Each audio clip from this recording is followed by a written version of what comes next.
Good morning. Boris Johnson, the PM of the UK. I totally understand if some of you guys in Britain don't trust him. He's a politician. And you have been betrayed by your politicians for so long. I don't trust any Swedish politicians, so I totally understand. But I look at the UK from the outside, and I have to tell you what I see. And about Boris Johnson, the thing is, I like him. That's the thing. And I think there are good signs. Yes. And here's one very good sign. His name is David Frost. He's the EU negotiator. The EU and the UK are now starting negotiations for the future. And this is what this guy says. So he was picked by Boris Johnson, of course. I don't think the EU likes him, this guy, David Frost. So this is what he says. This is great stuff. You can compare it, if you want, to Theresa May's approach. David Frost, he says, "We bring to the negotiations not some clever tactical positioning, but the fundamentals of what it means to be an independent country. It is central to our vision that we must have the ability to set laws that suit us, to claim the right that every other non-EU country in the world has. So to think that we might accept EU supervision on so-called level playing field issues simply fails to see the point of what we are doing. It isn't a simple negotiating position which might move under pressure. It is the point of the whole project. That's also why we will not extend the transition beyond the end of this year. At that point we recover our political and economic independence in full. Why would we want to postpone it?" This brings almost tears to my eyes. This is so good. Of course, they still have to do it, but this is great stuff. David Frost. Now the EU, they have a tough time. They do. They are now looking for more money from Sweden, for instance, Germany, Netherlands, all these countries who contribute to the EU budget. From us. And it's tough. In Sweden we have a tough situation. The government is really they are not doing well at all, and they need money to save Sweden, to save the welfare system, and they will not save it. Even if they got the EU money, they wouldn't do it. They wouldn't be able to do it, you see. So now the EU wants Sweden to pay more. They also want to punish Hungary and Poland by not giving them money. This is what they want.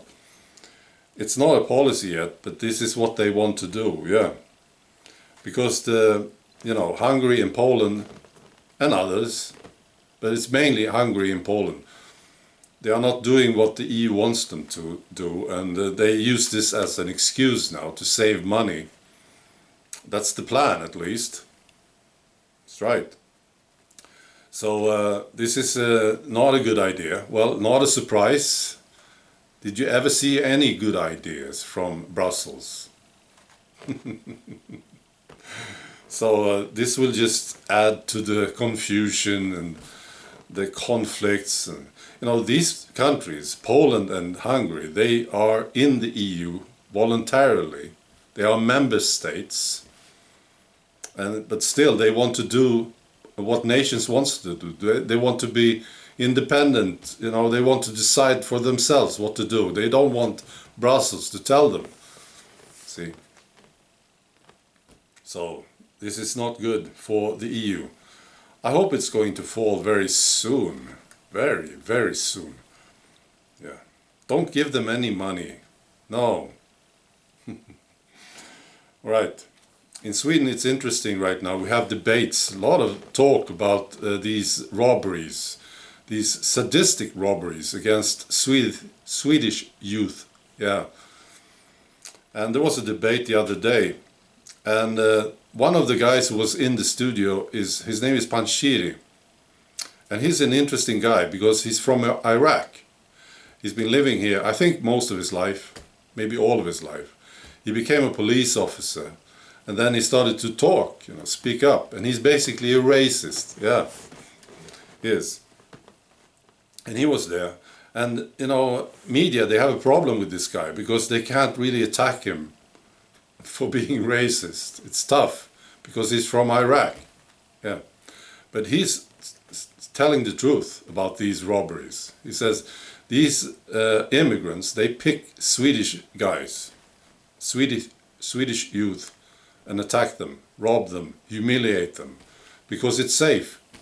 There are no repercussions. These Swedish guys, they don't have a clan to protect them, so it's safe. That's what he said. And it was interesting to see the reactions in the studio. If it was a Swedish guy, they would just attack him for being very, very racist. Yeah, but now it's tough, you see, because he's from Iraq. That was fun. He also said that Swedes will form vigilante groups very soon if this is not handled. Yeah, I don't know about this. I don't know if this is going to happen. I hope it's going to happen because it needs to happen. All these problems needs to be handled locally, where people are physically there, you see. Yeah. So that's what we need to do here in Sweden. We need to talk to our friends. We need to talk to our work colleagues and neighbors. And we have to handle it. The authorities will never handle it. No. These young Swedes, they are not protected by the Swedish authorities. Not in a million years. No. Has to be done by the people. We have to learn how to fight again. We forgot how to fight here in Sweden. Yeah. I was reading a book about the Vikings, and they practiced fighting every day from a very young age. They learned how to run very fast. They learned how to jump high and long. Yeah. They became strong. Every day they practiced fighting. So they became very competent fighters, of course. We have lost this a long time ago. Yeah, we lost it. And we depend on the authorities to protect us now. So we became lazy and unable to protect ourselves. So we need to do it again. We have to learn, relearn. Yeah. Okay, that's all. Bye.